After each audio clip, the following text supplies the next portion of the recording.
The key rests quietly in the librarian's pocket. He reaches into the same coat he wears every evening. The keychain jingles slightly as he pulls it out, selects the long brass key. The one with the worn teeth slides into the lock with a soft click. The door gives way, not with force, but with familiarity. He gently pushes it open. The air inside is still. No one has been here since morning. The librarian steps in. He does not rush. There's no urgency in this place. His shoes tap lightly against the linoleum tiles. The overhead lights remain off. He walks slowly along the wall, fingers grazing the panel. He flips the first switch. A hum, then a glow. One fluorescent strip above the front desk flickers before becoming steady. He flips another switch, then another. The library lights awaken in rows. One by one, calmly, without a sound. He removes his coat, folds it once, up, places it on the back of his chair. He does not sit. Not yet. He walks behind the desk, checking the computer monitor. It is off. He presses the small, circular button. The screen lights up. Blue, then black, then blue again. He waits. The wait is unremarkable. Just the passing of time. He watches the loading icon spin. Spin. Spin. He takes a deep breath. It is quiet here. Deeply quiet. Behind the desk, he sees a stack of returned books. 10 in all, neatly placed, each with the spine facing outward. He counts them anyway. 1, 2, 3, all the way to 10. He places them in a rolling cart. The cart's wheels squeak faintly. He doesn't mind. It's the same squeak every night. The sound of a slow beginning. He pushes the cart forward, heading toward the first row of shelves. He does not rush. The rows are long. The task is clear. There is no reason to hurry. He arrives at the A section. Alphabetical order matters here. He reaches for the first book, A Tale of Dust and Silence. It belongs in A2. He places it carefully, pressing its spine flat against the rest. Books. Adjusts the next book beside it. Then another. He reaches again. Another book. Another placement. Each book finds its home. The wheels of the cart stay still now. He does not move far. It's only one arm's length at a time. He steps sideways. One step. Then another. Then stillness. He glances at the clock. Only 6 minutes have passed. He continues. Another book. Another shelf. Another gentle alignment. Nothing new. Nothing urgent. Just repetition. Quiet. Routine. The librarian moves the cart a few feet forward. The books resting on the top shelf do not shift. They stay where he placed them. He gently presses his palm to the handle and directs the cart toward the H section. History. Quiet books about old things. Old wars. Old treaties. Old people. The cart rolls slowly. The rubber wheels whisper across the tile. When he reaches the shelf labeled H, he stops. There is no rush. He lifts the first book. It's heavier than the last. Its cover is beige. The spine is fraying. He presses the cover closed before shelving it. Firmly, but without force. He looks left, then right. There is space on the shelf, just enough. The book slides in with a soft sigh of paper on paper. He exhales. He reaches for the next. A Chronicle of Brick Roads and Market Bells. It belongs beside the beige one. He presses its corners, checks for bookmarks. There are none.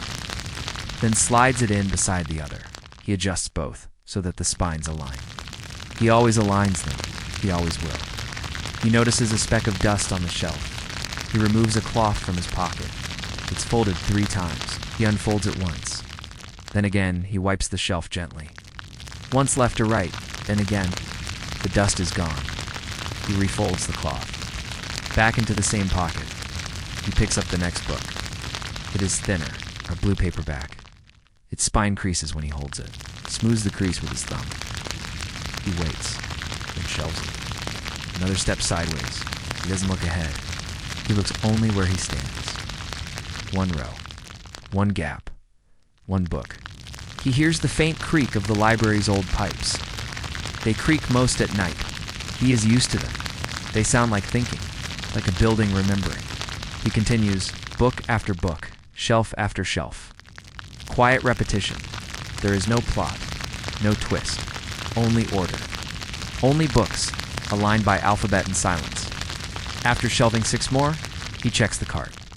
Only a few left on the top. More still below. That's all right, there is time. The night is long, and the books aren't going anywhere. The librarian moves away from the shelves. His footsteps are soft, measured. His pace is even. The cart stays behind, for now. This next task requires no wheels. At the far end of the library, under a yellowed sign that reads periodicals, there is a wooden cabinet. It has 30 small drawers, each labeled with a month and a year. The librarian approaches slowly. He stops in front of the drawer labeled January Misc. He opens it with 2 fingers. It makes a slight creak. Old hinges, quiet protest, but it opens. Inside are 3 magazines, all from different years, with a paper clip attached at the top left corner. He removes them.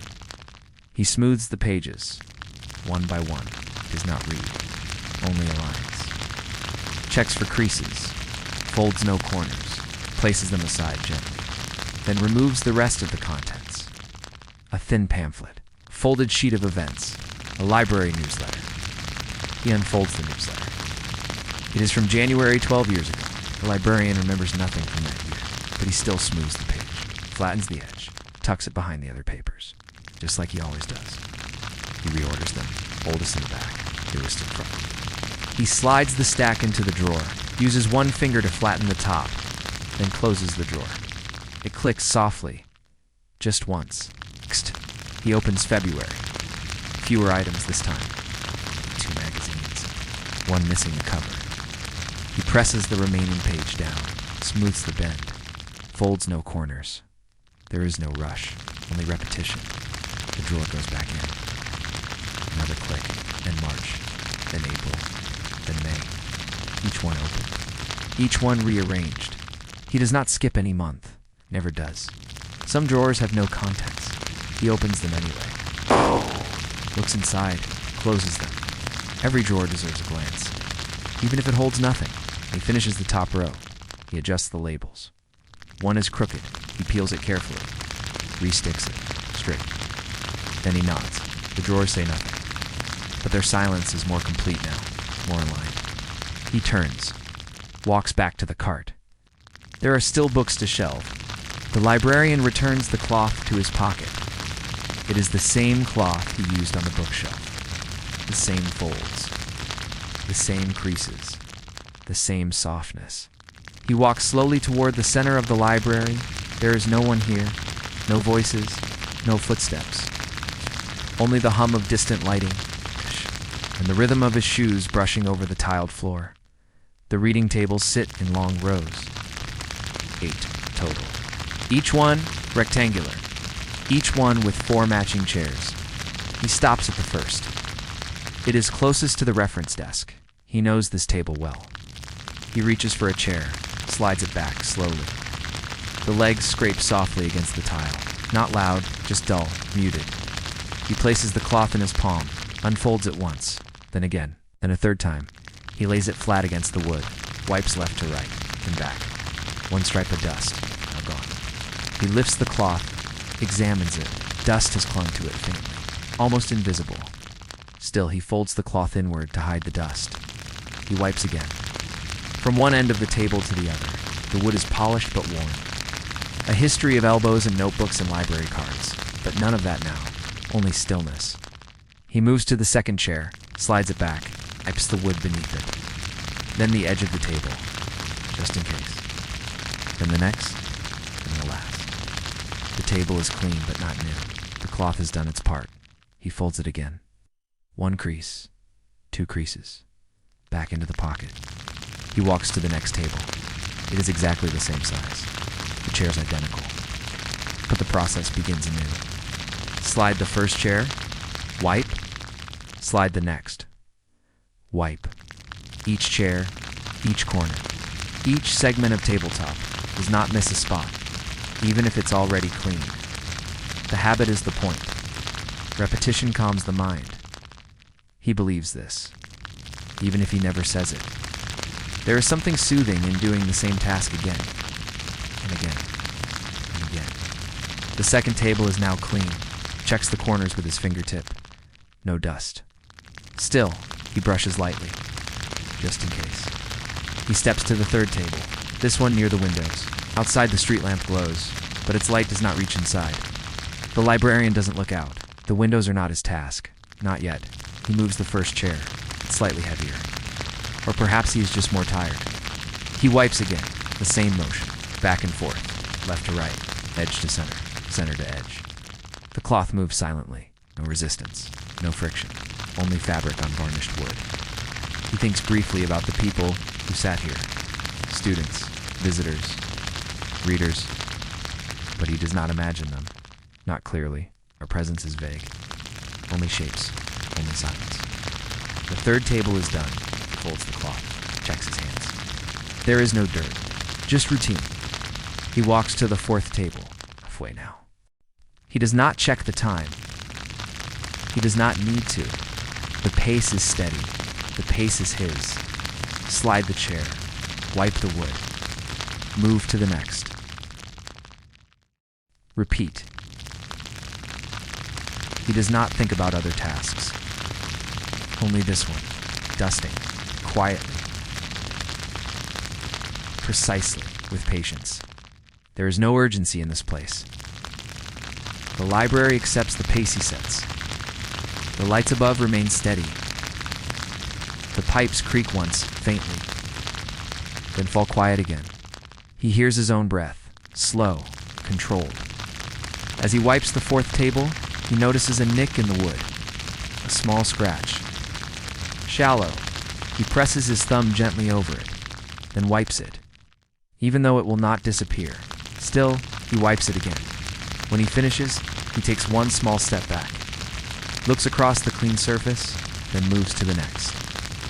Table 5, near the fiction section. There are sometimes loose pages here, but not tonight. It's just the chairs, the wood, and dust. He begins again. Slide, wipe, fold the cloth, wipe again. He keeps the rhythm. Follows the method. By table 6, the cloth has gathered more dust. Unfolds it completely. Finds a clean quadrant. Folds it anew. Begins again. This table is longer, but only by inches. He doesn't mind. The edges have fingerprints. He wipes them gently. They fade as the surface returns to neutral. Just wood and light. He moves to table 7 and table 8. Each one the same. Each one slightly different. The final chair he pulls creaks more than the rest. He doesn't react. He always does that. He wipes the last tabletop in long, flat strokes. Finishes with a small circle in the center. He stands, cloth in hand. Tables behind him, cleaned, repetitively, carefully, completely.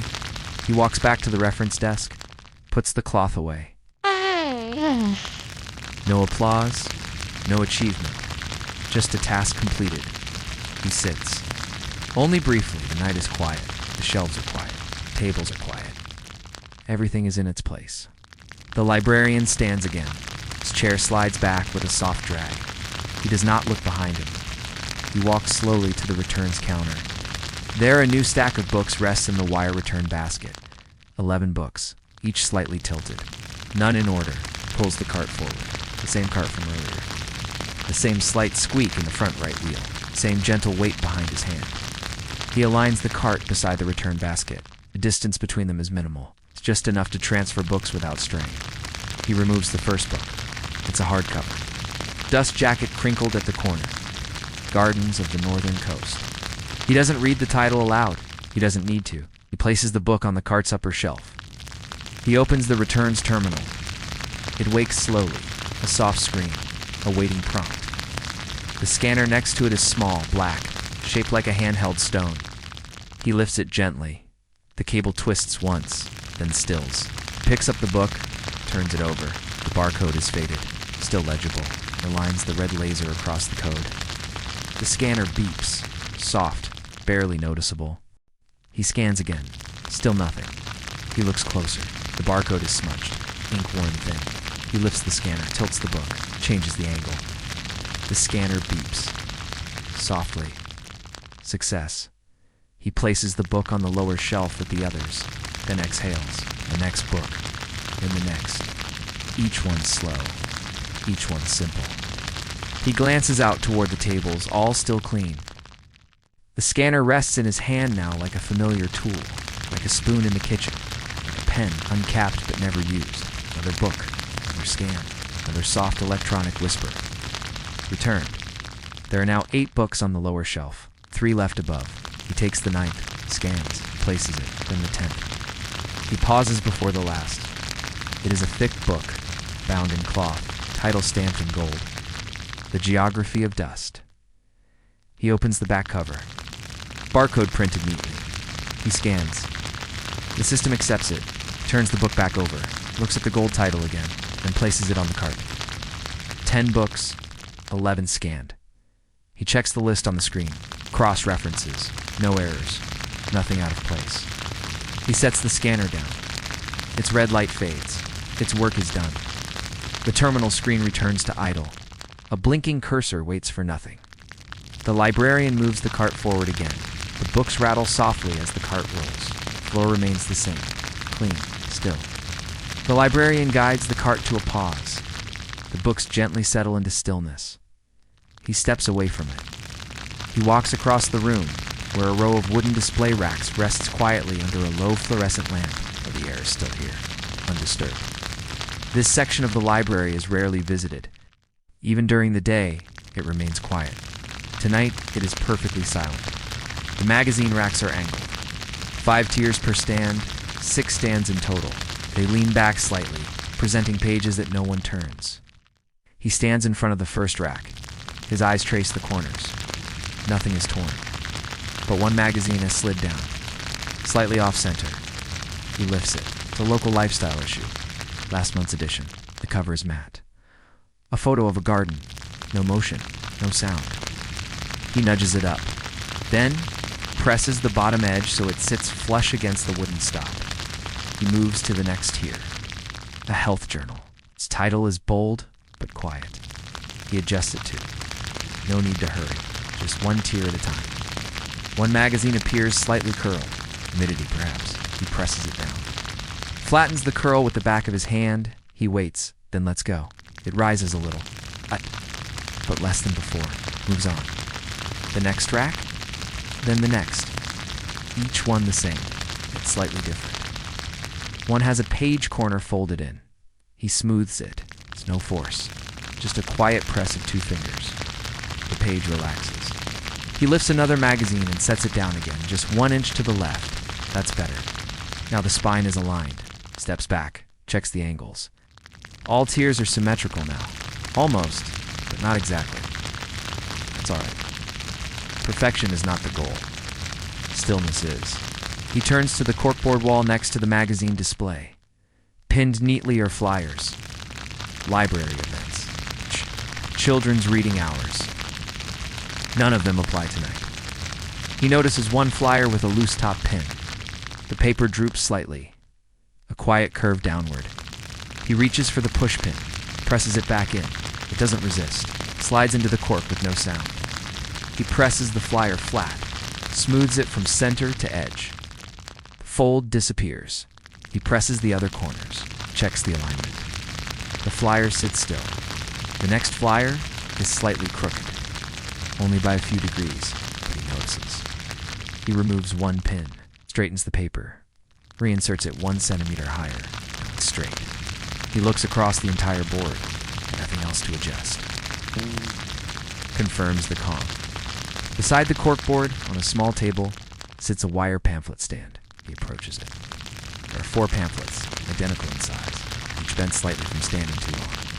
He rotates them gently, front to back, then to the front again. He does not remove them, just lifts, settles. The paper makes no noise. It folds and straightens in rhythm with his touch. He wipes the stand with his cloth, left to right, then again. Then he folds the cloth, places it back in his pocket. Stand reflects the overhead light now, only slightly. Not enough to shine, just enough to be noticed. He steps back, looks at the racks, then at the flyers, then the stand. Everything appears calm.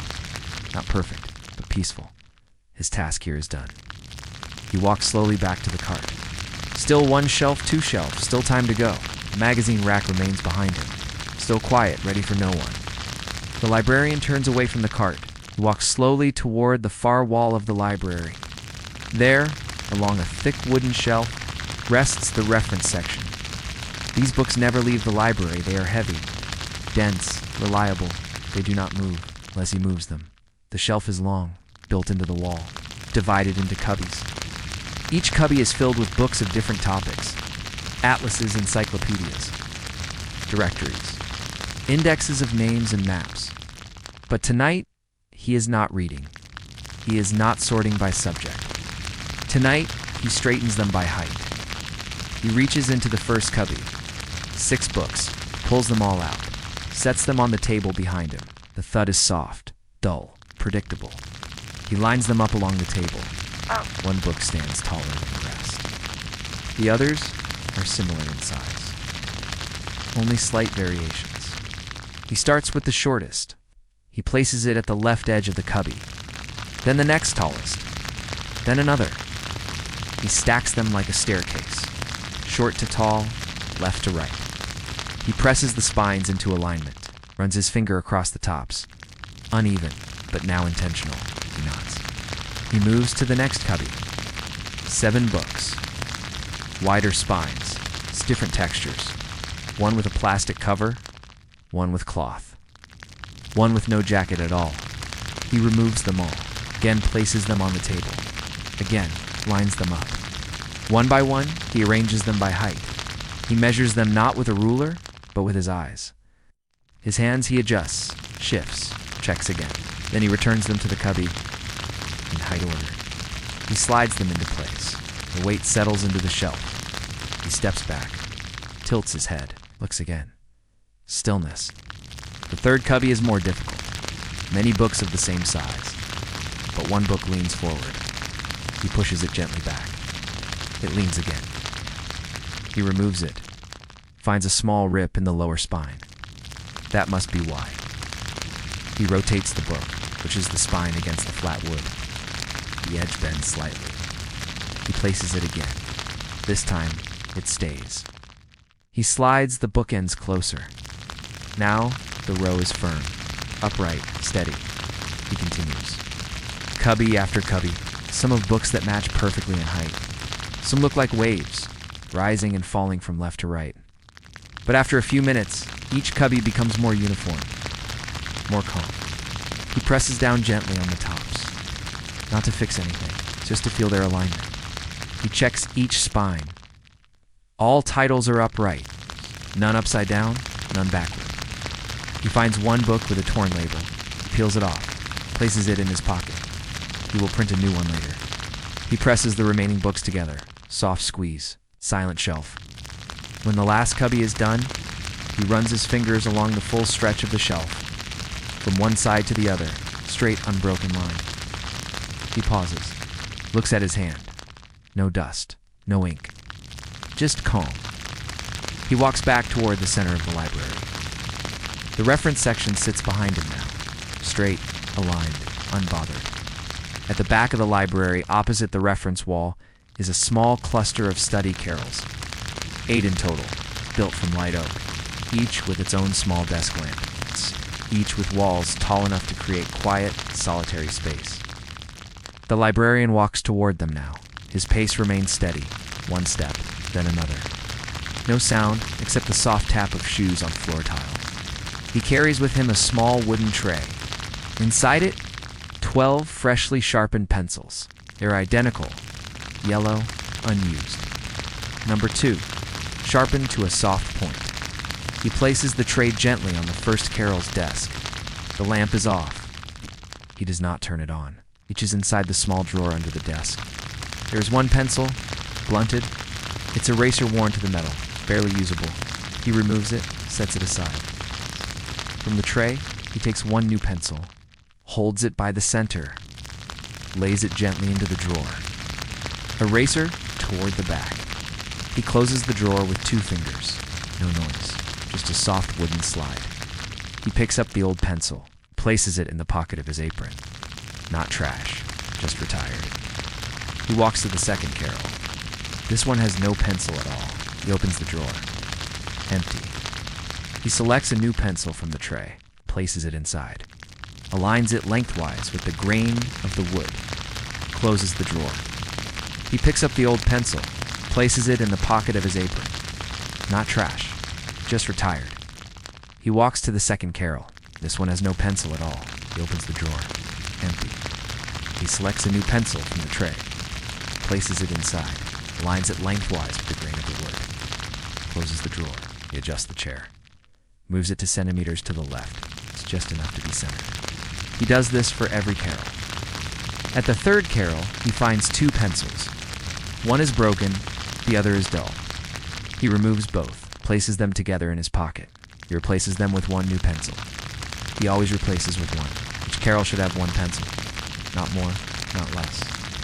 He smooths the surface of each desk, even if already clean. He checks the lamp switches. None are on. I need to be.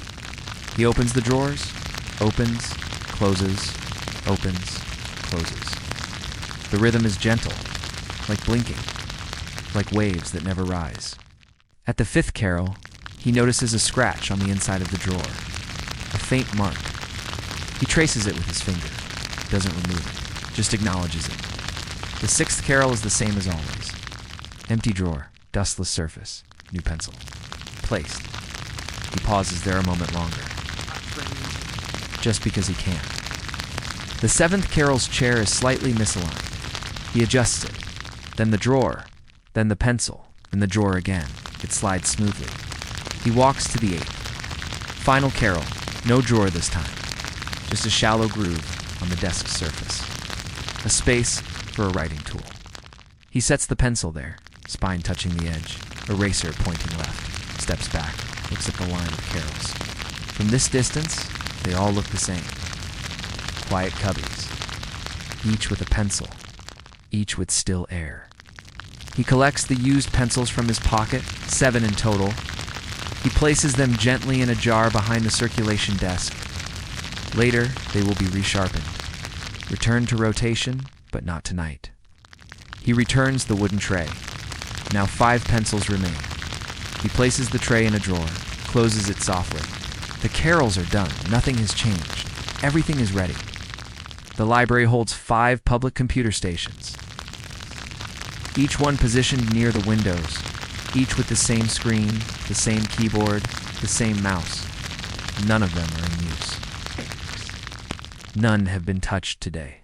Still, the librarian shuts them down, one by one. Every night he walks toward the first terminal, sits near a potted plant that has not grown in weeks. The screen glows a soft blue. The login page waits silently. He presses the corner of the mouse. The screen responds. He does not log in. Presses CTRL plus Alt plus Delete. A new screen appears. He selects Shutdown, then clicks again. The screen fades, first dim, then black, then gone. He waits 5 seconds just to be sure. The machine hum fades. The button glows dark. He moves to the second terminal, identical in every way. Except this one has a smudge on the left of the monitor. Fingerprint, perhaps. He wipes it gently with the edge of his sleeve. It fades, but does not vanish. That's all right. He presses the keyboard. The screen wakes. He shuts this one down as well. Click, click, fade. He waits, then walks to the third. This one already appears dark, but he checks anyway. He touches the power button. Soft beep. The screen flickers on for a moment, then fades again. Now it is truly off. He straightens the keyboard, centers the mouse, adjusts the chair, then moves on. Terminal 4 glows more brightly. Perhaps it was recently updated. The login screen has a new background. Mountains, snow. He does not linger on the image, just begins the shutdown process. One button, one selection. The image disappears. The fan inside winds down, then silence. He steps to the final terminal, number 5. Closest to the window. Outside, a streetlight buzzes faintly. He doesn't look out, not yet. The 5th computer is still logged in. Someone forgot to sign out. He moves the mouse. A document is open, untitled, blank. He closes it. There's no prompt to save. He signs the user out and clicks shutdown, and the process is the same. The screen fades. He watches it all the way to black. Now the row of terminals sits still. 5 dark rectangles, 5 quiet keyboards, 5 centered mice. He checks each chair, slides them in. One, then another, all tucked, all silent. He walks to the back room. There another small computer waits, the one at the circulation desk. The one he used earlier to scan books. It is still on. The cursor still blinks. He shuts it down too. Same clicks. Same fade. He removes the scanner from the desk, coils the wire, places it in the drawer, slides it shut. He presses the power button on the monitor. The glow disappears. No machines hum, no screens glow, no tasks remain. He walks slowly to the center of the room, turns once in place. Every light still on, but every station off. Everything is still. He waits, just a moment longer. He looks over his shoulder, checks the shelves, checks the air. Then click. The last light fades. Only the green glow of the exit sign remains. And even that feels dimmer than usual. The librarian walks toward the door. Not quickly, not slowly. It's the same pace he's walked all night. He stops before the exit. He takes one deep breath and exhales. There is nothing to fix. Nothing to straighten. Everything has been done. He reaches for the key hanging from his belt loop. Metal, round-edged, polished by habit, inserts it into the lock. Turns. Click. He opens the door, steps outside. The night air meets him gently, cool but not cold. He turns, looks back through the glass. The library does not wave goodbye. It does not breathe, but it waits. Oh! It always waits. He locks the door. One turn, then pulls the handle to check. It does not move. He walks away from the door, down the steps, onto the quiet sidewalk. The street is empty. No cars. No people. Just a distant hum, far away. He does not look back again. He walks into the night, not in a hurry, not with purpose, but simply to go home.